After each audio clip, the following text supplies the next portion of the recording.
अब देखिए आप क्वेश्चन नंबर 6। देखिए यहाँ पर a बराबर दिया है 1 2 3 और जो रिलेशन है उसमें दिया हुआ है 1 2 और 2 1। आपको यहाँ पर समतुल्य सम्मित और संक्रामकता की बात करनी है। तो देखिए समतुल्यता,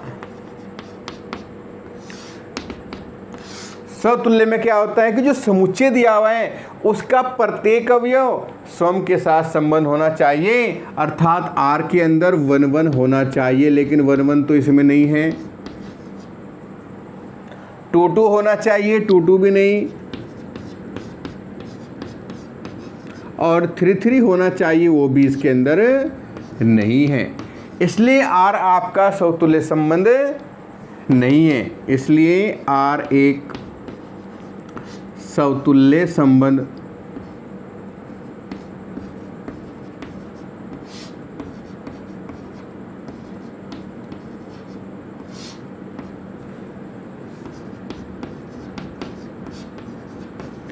अब बात करते हैं सममितता की। सममितता,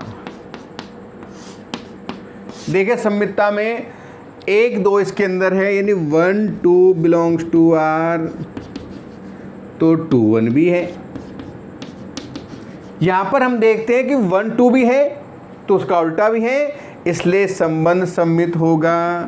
इसलिए R एक सममित संबंध है।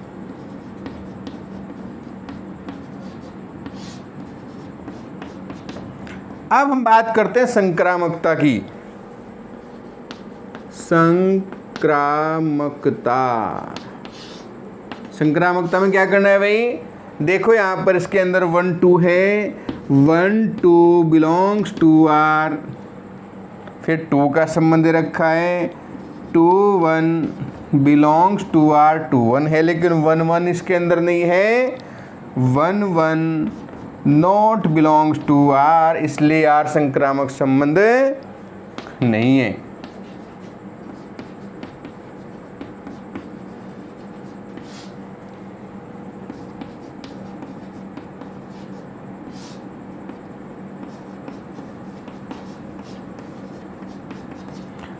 ये क्वेश्चन आपका कंप्लीट।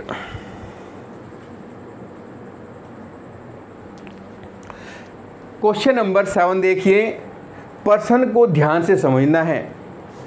किसी कॉलेज के पुस्तकालय की समस्त पुस्तकों का समुच्चय, अर्थात जो आपकी लाइब्रेरी है उसमें जितने भी पुस्तकें हैं सभी आप मान लें, physics, chemistry, math, biology, GK, Hindi, history, political, सब पुस्तकें उसके अंदर हैं, ये मान लो। और संबंध है एक्स तथा वाई के पेजों की संख्या समान है, अर्थात 2 पुस्तकें हम लेते हैं तो उनमें क्या है कि पेजों की संख्या समान है। अब हम बात करें समतुल्यता की। समतुल्यता, समतुल्य में क्या करते हैं? सम का सम के साथ संबंध करते हैं, अर्थात जितने भी उसके अंदर पुस्तकें हैं, जैसे मान लो ये लाइब्रेरी मान लो आप, ये बना दी, इसके अंदर बहुत सारी पुस्तकें मान लो आप, तो 2 पुस्तकों में पेजों की संख्या समान है। ये समझ लें आप कि जैसे मान लो ये पुस्तक होगी आपकी मैथ की, अब इसके अंदर जितने पेज हैं इसमें मान लो आपके पेज हैं 304, 304 इसके अंदर पेज हैं, तो दूसरी जो पुस्तक है उसके अंदर, जो दूसरी मैथ की पुस्तक है उसके अंदर भी 304 ही पेज हैं। अन्य कोई पुस्तक भी हो सकती है, तो 2 पुस्तकों में समानता हो गई, पेजों की संख्या समान की। अब बात करते हैं समतुल्यता की।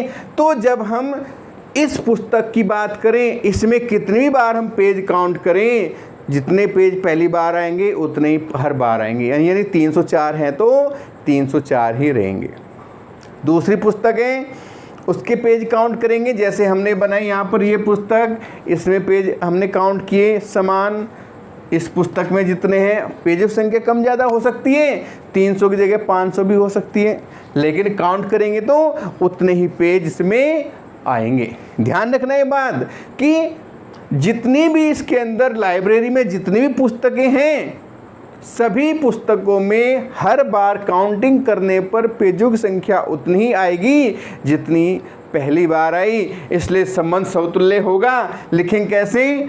माना x का संबंध x के साथ, तो यहां लिख देंगे x में प्रत्येक बार पेजों की संख्या समान है।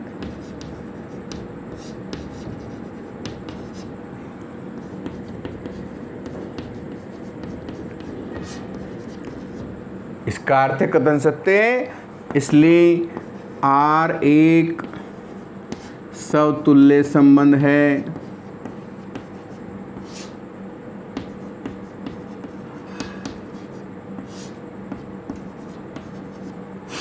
सममितता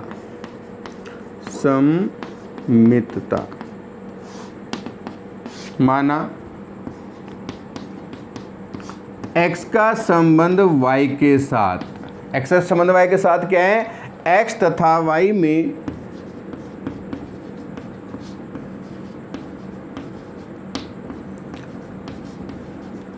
पेजों की संख्या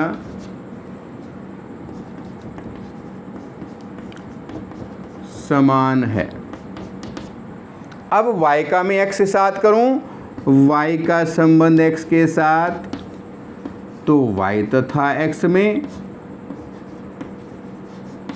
पेजों की संख्या समान है।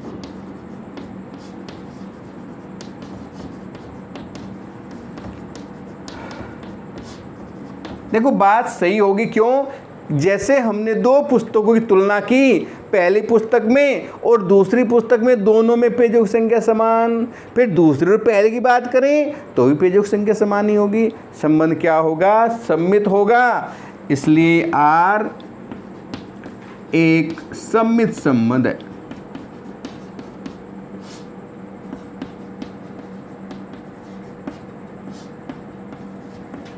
संक्रामकता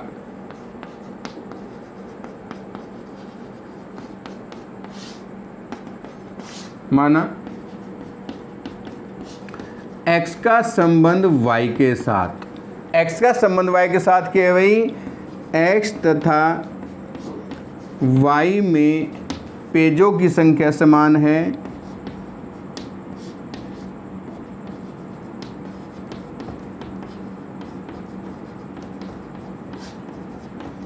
अब y का मैं संबंध करूं z के साथ, तो y तथा z में भी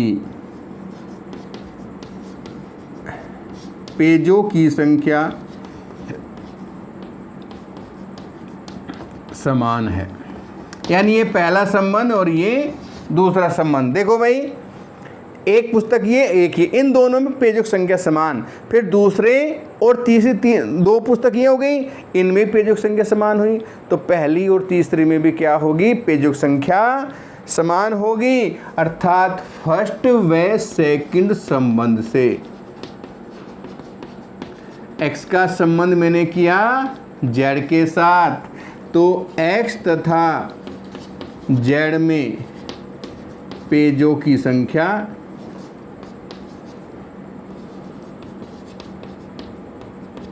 समान है। अब देखिए यहां पर इसमें पूछा है क्या ये तुल्यता संबंध है? संबंध समतुल्य भी हो गया, सममित भी हो गया, संक्रामक भी, तीनों संबंध है। इसलिए R एक तुल्यता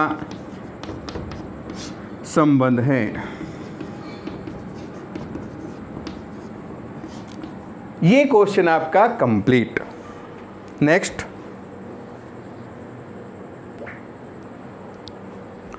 क्वेश्चन नंबर 8 देखिए। समुच्चय दिया हुआ है 1 2 3 4 5। यहां पर देखो ये आपका निश्चित समुच्चय दिया हुआ है, तो यहां पर इसकी हम तालिका भी बना सकते हैं। संबंध क्या है? a माइनस बी का जो मापांक है वो एक सम है। आप देखो यहां पर एक संख्या में से दूसरी घटाऊंगा मैं तो सम आनी चाहिए। तो मैं यहाँ इसको तालिका विधि से बता देता हूँ। चलो, ये 1 2 3 4 5, दूसरा है 1 2 3 4 5। अब यहाँ पर देखो एक का संबंध, एक के साथ संबंध क्या कि एक में से एक घटाया तो क्या हुआ 0, वो आपकी सम है। एक में से 2 घटाऊंगा तो विषम आ जाएगा, तो ये तो बनेगा नहीं। फिर एक का संबंध किसके साथ बना, 3 के साथ। 1 - 3 माइनस के 2 हुए, 2 का मापांक करेंगे तो प्लस हो जाएगा वो। फिर 1 और 5। अब बात करते हैं 2 की, तो 2 में से 2 घटाएंगे 0, 2 और 4। 2 का संबंध 5 के साथ नहीं हो सकता है। 3 में से घटाऊंगा सम, 3 में से 3 घटाया तो भी सम है, 3 में से 5 घटाया तो सम आएगा। 4 की बात करें तो 4 2 4 4, और 5 की बात करें तो 5 1 5 3 और 5 5। अब ये जो मैंने संबंध आपके बनाए हैं उनको सभी को मैं इधर लिख लेता हूँ। यानी R = 1 1 1 3 और 1 5, 2 2 2 3 2 4 2 4 3 3 3 5 4 2 4 4 5 1 5 3 और 5 5। तो यहाँ पर मैंने तालिका बना ली है, ध्यान दें इस पर। यहाँ पर हमने संबंध जो दिया हुआ है उसमें क्या है, एक संख्या में से दूसरी घटाते हैं तो वो सम आना चाहिए। तो हमने क्या लिया, पहले एक का 1 1 1 3 1 5, फिर 2 2 2 4, 3 1 3 3 3 5, 4 2 4 4, 5 1 5 3 5 5। तो यहाँ पर ये पूरी तालिका आपके पास है। तालिका से ही आप देख सकते हैं कि समतुल्य हो गए नहीं, समतुल्यता। अब समतुल्य में क्या होता है कि जो समुच्चय है उसका प्रत्येक अवयव सम के साथ संबंधित होना चाहिए, 1 का 1 के साथ, 2 का 2 के साथ। अब देखो यहाँ पर है क्या, 1 1 भी है, 2 2 3 3 4 4 5 5, संबंध तो है। तो इसको कैसे लिखेंगे, 1 1 belongs to R, 2 2 belongs to R, 3 3 belongs to R। बात करें आगे, 4 4 भी है भाई, ये भी बिलोंग करेगा R को, और 5 5 ये भी बिलोंग करेगा R को। इसलिए R एक समतुल्य संबंध है।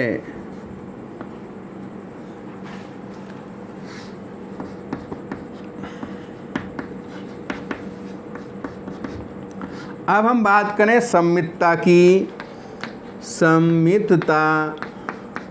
सममित में क्या देखेंगे हम, देखो भाई यहाँ पर 1 3 है भाई, 1 3 बिलोंग करता है R को। 3 1 देखो, चेक करो इसमें है क्या, 3 1 लिखा नहीं होना तो चाहिए भाई। 1 3 3 1 है क्यों नहीं, तो 3 3 यहाँ पर छोड़ दिया, 3 1 भी होगा इसमें। तो यहाँ पर इसका उल्टा भी बिलोंग करेगा, तो 3 1 बिलोंग करेगा R को। अब देखेंगे हम 1 5, तो ये हुआ 1 5 बिलोंग करता है R को, तो 5 1 भी है क्या, इधर है भाई, 5 1 बिलोंग्स टू R। और भी आप लिख लेना खुद, देखो 2 4, तो 4 2 देखो है क्या, ये रहा। 3 5, तो 5 3 है क्या, ये रहा। तो सभी के उल्टे इसमें हैं, इसलिए संबंध क्या होगा, सममित हो जाएगा। इसलिए R एक सममित संबंध है। अब हम बात करें संक्रामकता की। संक्रामकता, देखो भाई संक्रामकता में क्या होगा, यहाँ पर 1 3 बिलोंग करता है आर को। 3 का किसी और के साथ संबंध है क्या भाई? 3 का संबंध 5 के साथ है, तो 3 5 बिलोंग करता है आर को। अब 1 5 देखो, चेक करो 1 5 है क्या? 1 5 ये रहा भाई, तो 1 5 बिलोंग करता है आर को। ये तो संबंध संक्रामक है आपका। अब अन्य भी अगर आप देखें कोई, तो इसमें 5 3 3 1 और 5 1, अर्थात आर एक संक्रामक संबंध है। तो ये मैंने यहाँ पर देखो एक पार्ट किया है सेकंड, और अन्य जो पार्ट है उनको आप खुद लिख लेंगे, वो मैंने छोड़ दिया है। अब यहाँ पर इसमें आगे भी दिया हुआ है कि जो पर्सन है, पर्सन में जो समुच्चय है 2 4 और 1 3 5, तो ये अलग अलग, पहले मिटा दूँ मैं इसको।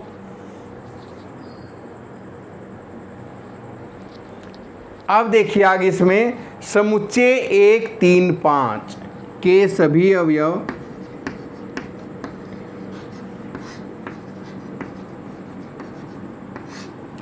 परस्पर संबंधित हैं।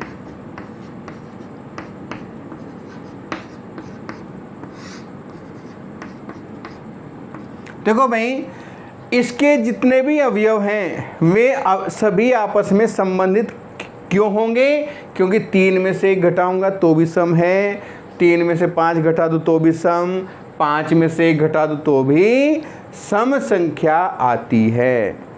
तो ये समुच्चय संबंधित है। दूसरा है समुच्चय 2 4 के सभी अवयव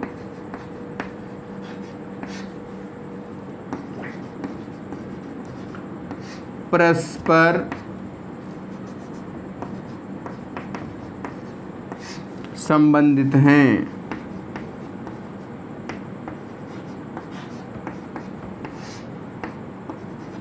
देखो इसके भी सारे अवयव संबंधित हैं, इसके भी संबंधित है। क्यों?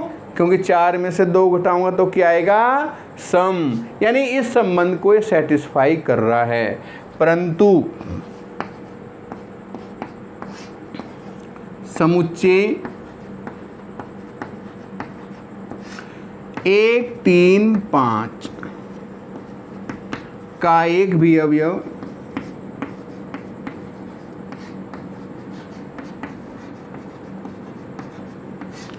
दो 4 से संबंधित नहीं है।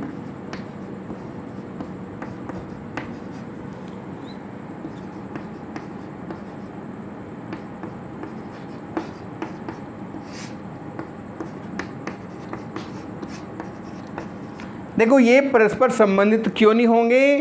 क्योंकि 3 में से 2 घटा दिया तो भाई क्या आएगा? विषम आएगा। 3 माइनस के 2 मापांक करता हूं तो 1, ये तो विषम है, इसलिए ये संबंधित आपस में नहीं है। बात समझ में आ गई? अब आगे बढ़ेंगे।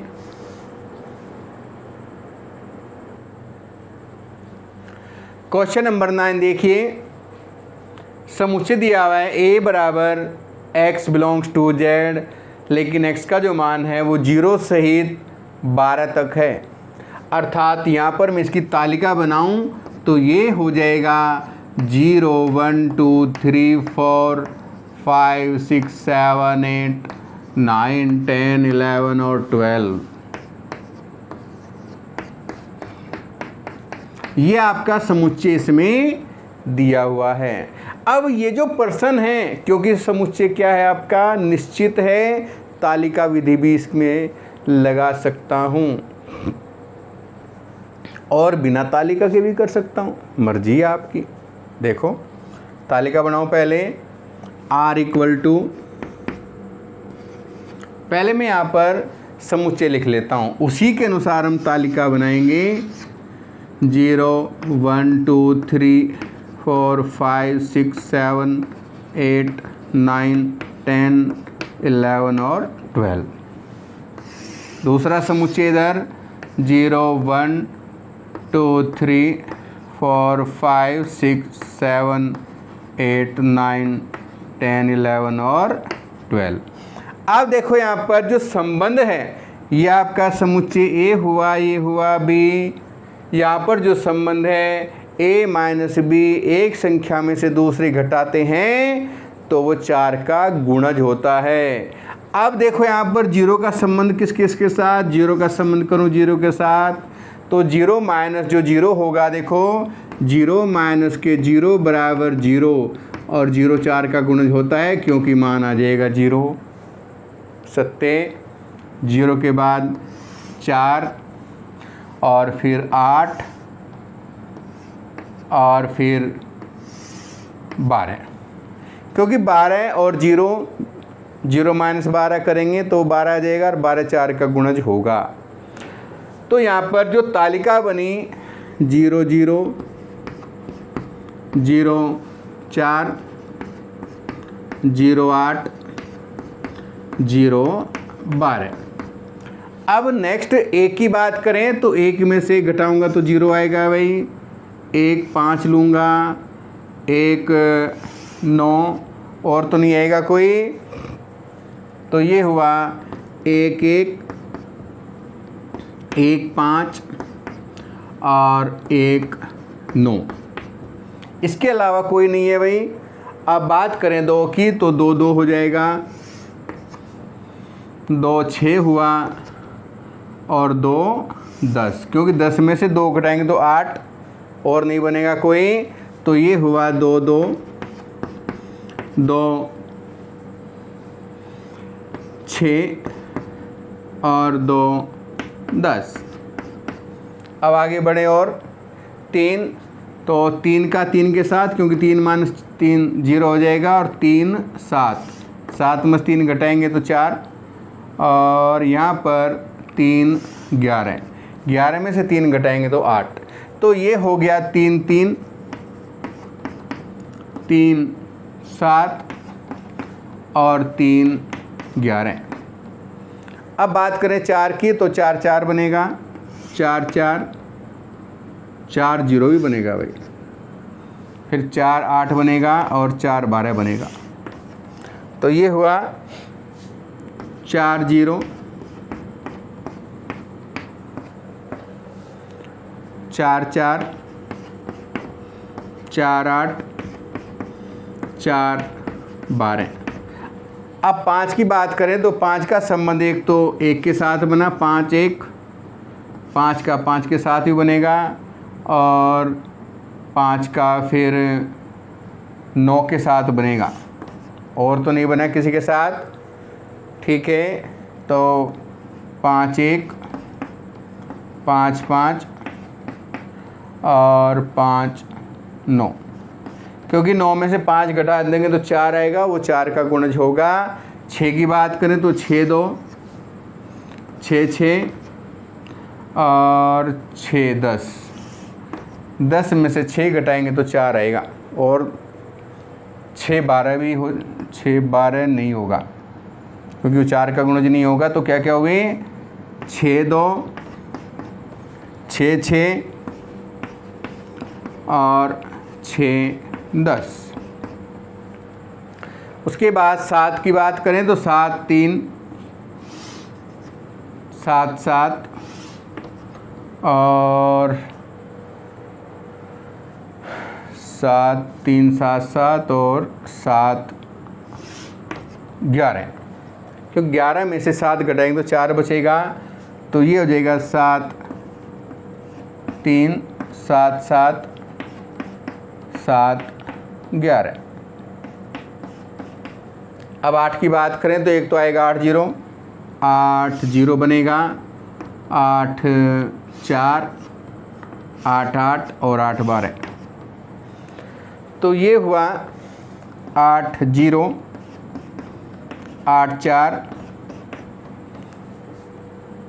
8 8 और 8 12। 9 की बात करें तो 9 5 और 9 9 और नहीं बनेगा कोई, 9 5 और 9 9, 9 5 और 9 9। उसके बाद 10, तो 10 6 और 10 10, 10 6 और 10 10। फिर 11 की बात करें तो 11 7, 11 में से 3 घटा देंगे, 11 3 भी आएगा भाई, 11 3 भी बनता है। और एक छोड़ दिया भाई 10 का, 10 2 भी बनता है, 10 वाला छोड़ दिया, 10 2 भी बनता है कि 10 में 2 घटाएंगे तो 8 आएगा, तो 10 2 भी है।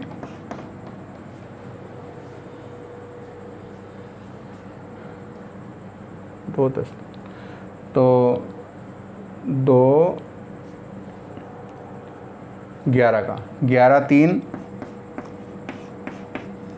और 11 7 और 11 11। 12 की बात करें तो 12 0 आएगा एक, तो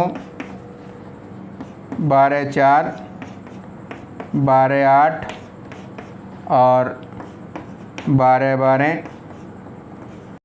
तो ये आपका कंप्लीट मैंने तालिका इसकी बना दी है ऐसे। तो तालिका काफ़ी बड़ी हो गई, इससे करना चाहो तो इससे भी कर लेना, वो आपकी इच्छा है। बड़ा हो रहा है इससे तो आप बिना तालिका कर लेना, उससे छोटा हो जाएगा। फिलहाल तालिका से समझो।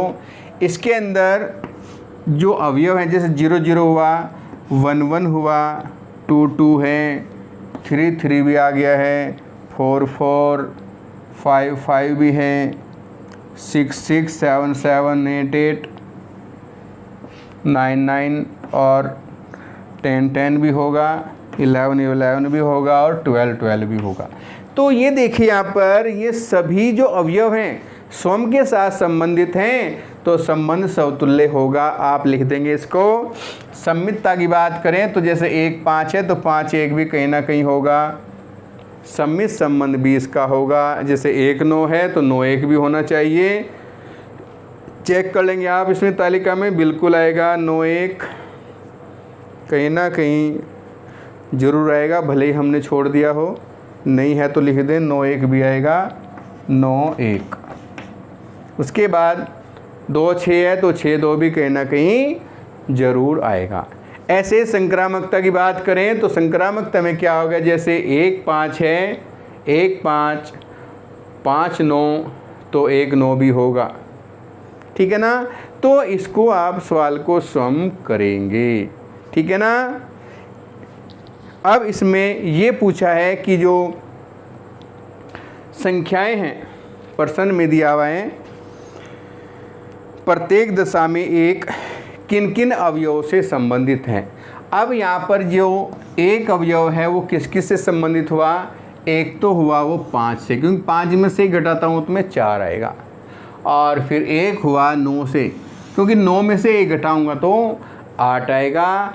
और ये दोनों ही स्थिति में 4 के गुणज आते हैं, तो समुच्चय जो बनेगा उसमें 1 5 और 9 आएगा। तो इसको आप कर लेना। ये आपका क्वेश्चन कंप्लीट हो चुका है।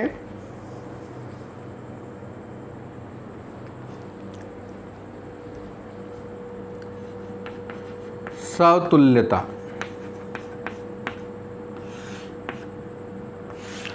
अब देखिए यहाँ पर समुच्चय तो वही है पहले वाला। ए में दिया हुआ इसमें 0 से 12 तक की संख्याएं हैं। ए बराबर 0 1 2 3 4 5 6 7 8 9 10 11 और 12।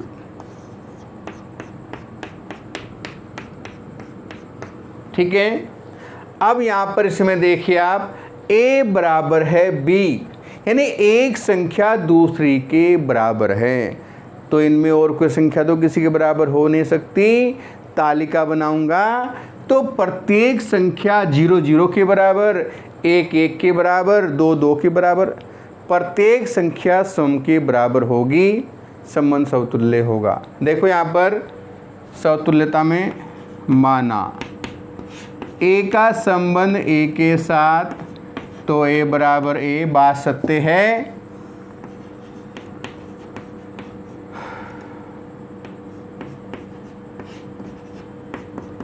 इसलिए R एक समतुल्य संबंध है।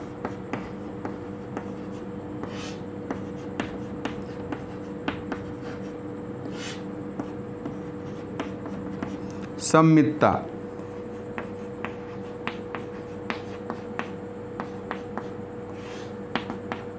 माना a का संबंध b के साथ। देखो सममितता में क्या है, a बराबर b है, a बराबर b। अब b का संबंध में a के साथ करूं तो क्या हो जाएगा, b बराबर a, बात सत्य भाई। a अगर b के बराबर है तो b a के बराबर होगा। ये आपका सममित संबंध है।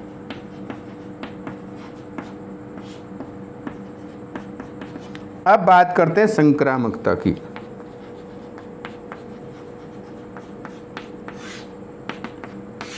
माना a का संबंध b के साथ, a बराबर b हुआ, b का संबंध c के साथ, तो b बराबर c, ये पहला और ये दूसरा। फर्स्ट और सेकंड संबंध से, फर्स्ट व सेकंड संबंध से a का संबंध c के साथ, तो यहाँ देखिए इसमें a बराबर b है, b का मान मैं यहाँ रख देता हूँ, तो a बराबर c हो जाएगा। इसलिए R एक संक्रामक संबंध है।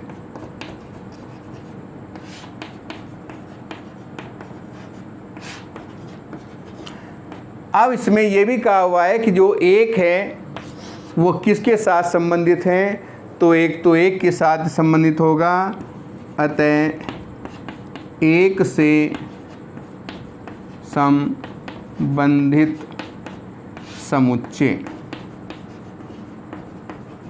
एक से संबंधित समुच्चय क्या हो जाएगा भाई, एक ही होगा, क्योंकि एक एक के ही बराबर हो सकता है, किसी और संख्या के बराबर नहीं हो सकता।